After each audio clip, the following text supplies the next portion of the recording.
How to work with brain malformations. Now, I'm going to post up an older video that I did about tumors and infections and cancers. Brain malformations fall under the same categories. There's areas within the brain that are not full. Now, when there's malformations like PMG, or there's extra folds, right, it creates a heaviness, but it also creates an ability, I hate to say it, it's almost like breathing. I don't have a plant here to play with, but when you're working with biological matter, right, like myself, even if I'm just like, say, fixing my hair, which my hair hates Scotland, not that that's anything to do with it, but it goes away, even though they try to tell you gravity is a pulling force. And it's not a pulling force. It is for this cup, right? If I let this go, it's a pulling, but this is a mass. And yes, you're going to say, Michelle, you're a mass too. I'm a biological mass. So there's nothing in me that wants to be pulled to the earth, right? Unless I just want to stay in bed in the morning, which rarely happens. But when we have CP, and yes, with brain malformations, I know that's different than brain injury. But as far as the system goes, they're going to try and link it to cerebral palsy. However, with brain malformations, I would also go with genetics, because why are they there?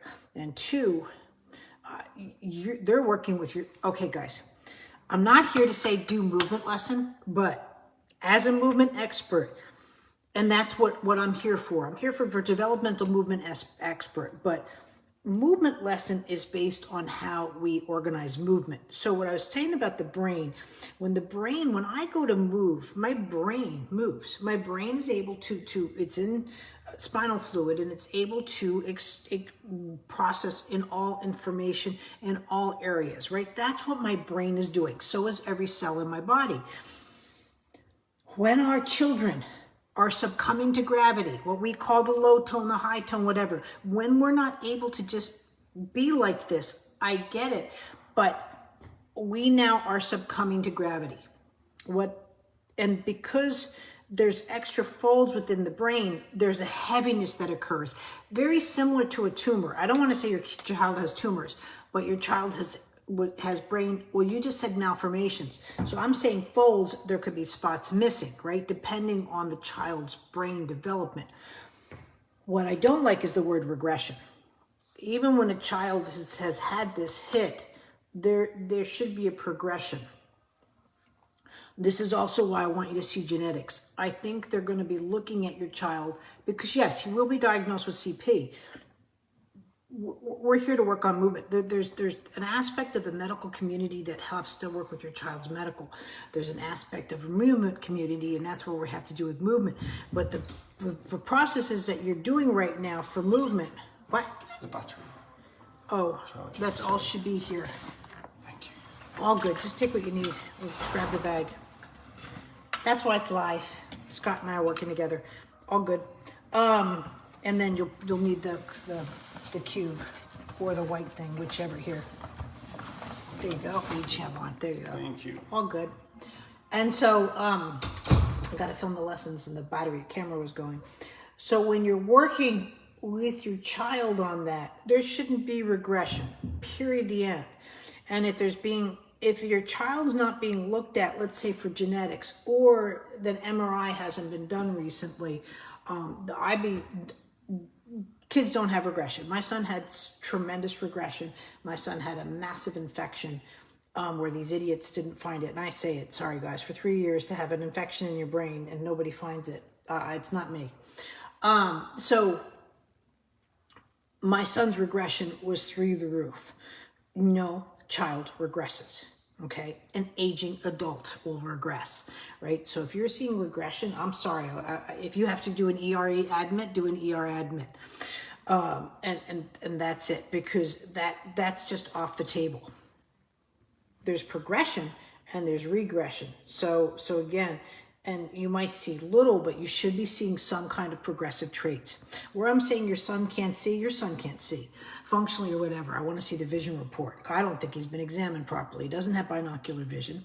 He doesn't have convergence. He has no visual midlines whatsoever. He has directionality. I'm not saying, just because when I say someone can't see doesn't mean that they don't have intelligence. He has directionality, but he does not have vision. And this is why, too, you're putting him, when I said no physio ball, if you're going to use a ball like that, my gosh, you know, deflate it half the way.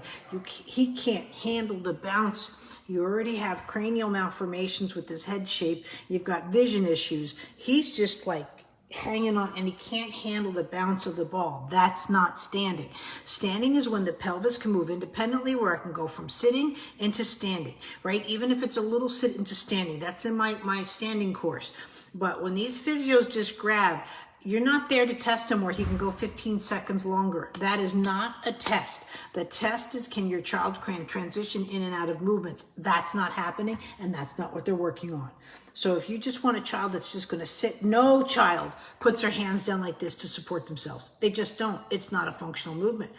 So all these things that they're doing with him are not functional movements. Therefore, if you produce functional movements or present functional movements to a child, they're not going to learn from it. You can place them in a visually preferred whatever that you want. If that movement is not functional, it will not sustain. It just won't. It's just the physics of human nature. It's just the way the body works. You know, one of the reasons why I pulled my son out of school services, he had a GPA at the time of like 86, you know, and I was working with him and he did karate, so it's not like I wasn't physical. But, you know, at third grade, they're like, well, he can't stand on one leg. And I looked at them, I'm like, what? He walks down the hallway and he can round kick you to the head because he did karate. They're like, yeah, but he should be able to just stand there and bend his knee up and just stand on one leg. I looked at them, and I know I said this story before, but it's so real. He's not a flamingo. But man, any child at this age should be able to do it. This is how we mark them. That's not a functional movement. I get it that you can ask a kid to do it, but actually most kids, if you ask them just to stand on one leg, it's actually quite difficult when they're like this. You know, they don't just stand there and go on one leg. You can't see me that I'm doing it. I might have to do that for karate, but I'm not looking to beat people up outside of the store. You know what I mean? So I don't stand around like the Karate Kid on the one leg. There are very rare circumstances that you see it. Now, if your child's climbing up the stairs, yes, they're going from one leg to the other, but it's a functional movement and the whole body is working, right? But when they're just standing on one leg, you know what I mean? Like, what? And so that's the same thing why I'm really against physio balls with kiddos. They have to be done right? But when they're bouncing like this, but we have no convergence. I want to see that vision report. I really just think that you're being told things that are okay and they're not, and you're being told things that are not okay and really should be escalated. So no regression. That's your number one priority. You need more answers and so forth. It's not about getting the CP diagnosis. That's done. Just consider that done. You will get it. But I don't see the reason I'm saying with the CP diagnosis, my son was diagnosed with autism. It's the biggest mistake in the life because they stopped looking. My son had a 22,001 white count. And I'm like, my son is so sick. Oh no, that's the autism. Since when do you have a 22,000 white count from autism? You have a 22,000 white count because you have Haemophilus influenza and staph that they didn't diagnose. But hey, let's call it autism. So you got to watch those diagnostics. So I want genetics looked at big time for your child, and I want that brain looked at again. So you're probably looking at neurogenetics or that kind of thing. And then vision, I would like a neuro-ophthalmologist because again, you have directionality, and then the last would be the orthopedist for the hips because I would suspect coccyvalgo is what's going on, and that's why you're having difficulty in the standing. And anyway, after a year of age, you really should have had a hip x-ray as a baseline. Thanks. Hi, Whitney.